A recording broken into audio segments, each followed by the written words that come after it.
I'm back with another video, Canadian Rockies Part 2. This time, I took a drive up the Columbia Icefields Parkway. It was stunning. Here we go.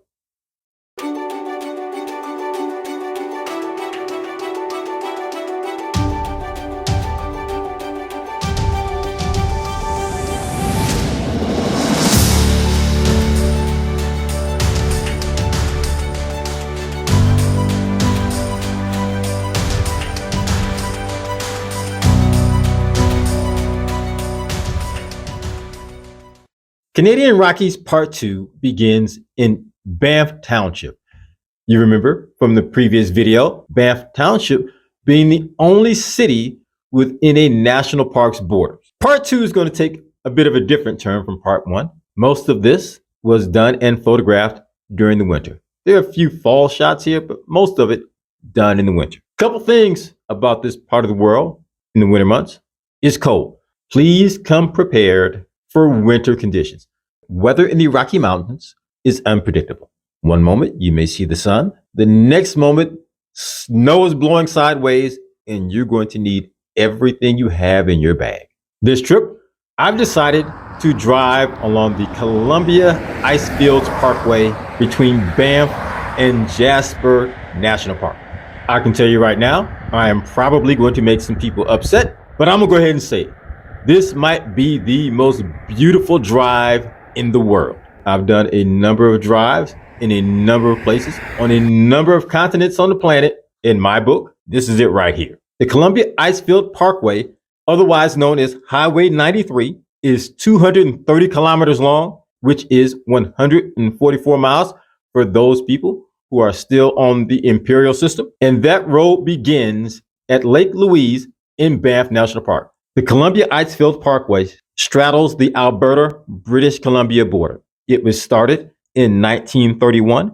It was completed in 1940. It connects Banff and Jasper National Park, one World Heritage Site to another. Let me say this, the Canadian Rockies, not just Banff National Park, but all of the parks of the Canadian Rockies are World Heritage Sites. No matter what time of year you go, do not speed. Although I personally have not received a speeding ticket, I will just say that Canadians don't seem to be shy about handing them out. So you've been warned. I'm starting this drive in Banff, so I am going to pass by a couple of familiar places. One of them being Johnston Canyon. Even in winter, there are several trails, although snow-covered trails, that are still accessible. Johnston Canyon is one of them. Decided I wanted to see what it looked like. And I got to tell you, looks a little different from the last time I was here. Although different, it is just as stunning. Much of the canyon is frozen over. Ice is everywhere. Many of the waterfalls that I had hiked by during the warmer months are now sheets of ice. I hiked to the end of the canyon to the upper falls. And this is what I meant. A sheet of ice. There's still water flowing. Most of it is iced over. And before you ask the question, yes, there is a person doing some ice climbing, and that person is not me. Nope, I do not do that thing that requires 4 points of contact. If you have to have both hands and both feet on the surface, yeah, that's not for me. Hike back to the car so I can get to Lake Louise, which is the beginning of Highway 93 Icefields Parkway. Let me say this before you make this drive.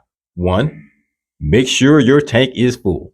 There are no gas stations between Lake Louise and Jasper, and that is a long drive. Number two, you might want to make sure you have visited a restroom because there isn't one between Lake Louise and Jasper, especially if you're going during the winter. So if you've got to go between Lake Louise and Jasper, your restroom is going to be behind the car. As I said earlier, this might be the most beautiful drive in the world. The mountains, the ice fields, the glaciers. There are 6 major glaciers on the Columbia Icefields Parkway. One of the things that makes this area interesting is that the glaciers here are the most accessible in North America.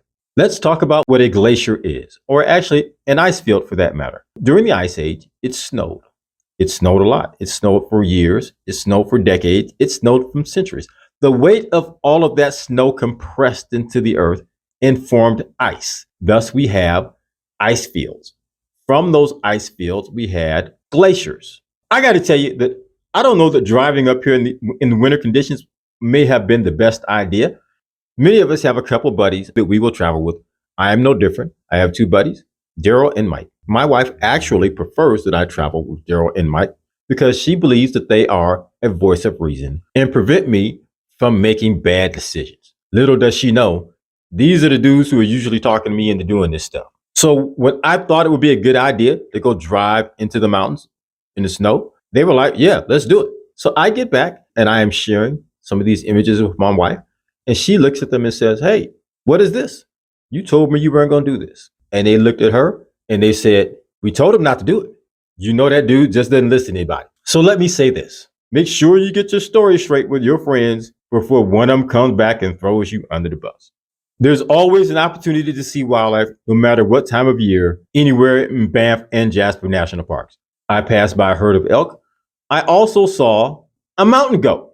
I got to tell you, he saw me as well. He looked at me. It's like, dude, what are you doing up here? Sumatra Pass is the highest elevation on Columbia Icefields Parkway, just below 6,700 feet in elevation. And just after that is the Athabasca Glacier. It is the most accessible glacier in the park. I just had to see it. There's a visitor center there. You can go in. There's quite a bit in there. There's a Starbucks in there. There's a number of things in there. So this will be your place to go to the restroom. I don't know that there's a gas station there. However, if you got to go, if you want to get something to eat, there's a gift shop there. There are a lot of visitor activities. This is also the location where you can start the drive, the hike to the Athabasca Glacier. Of the 6 major glaciers along the Columbia Icefields Parkway, this one is the most accessible. The name Athabasca comes from the Cree Nation. It means, where are the reeds? And what they mean by that is there is Athabasca Lake, there are no reeds. That is where the name originates.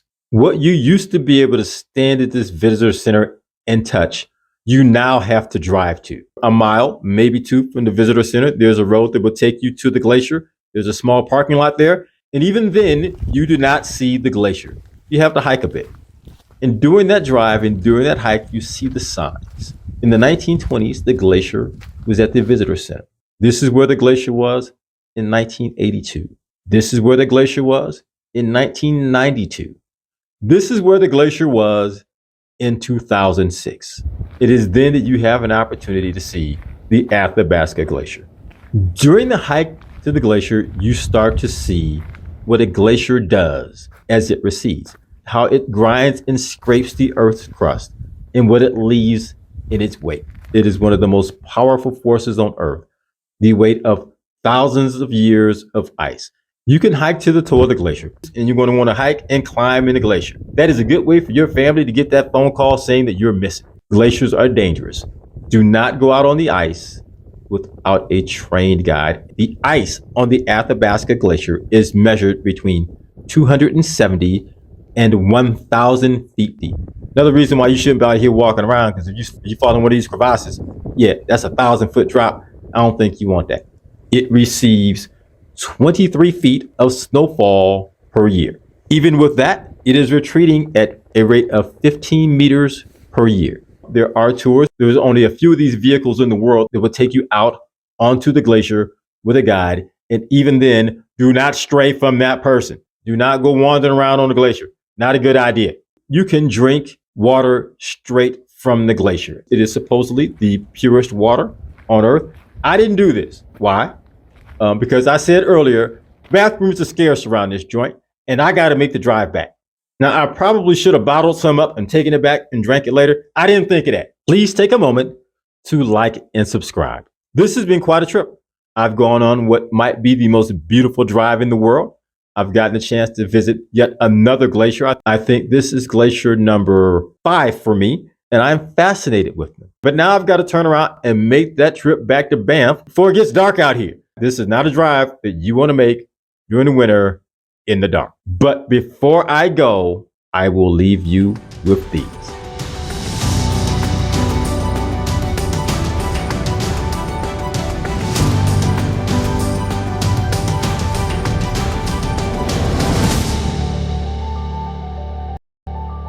Thank you for watching.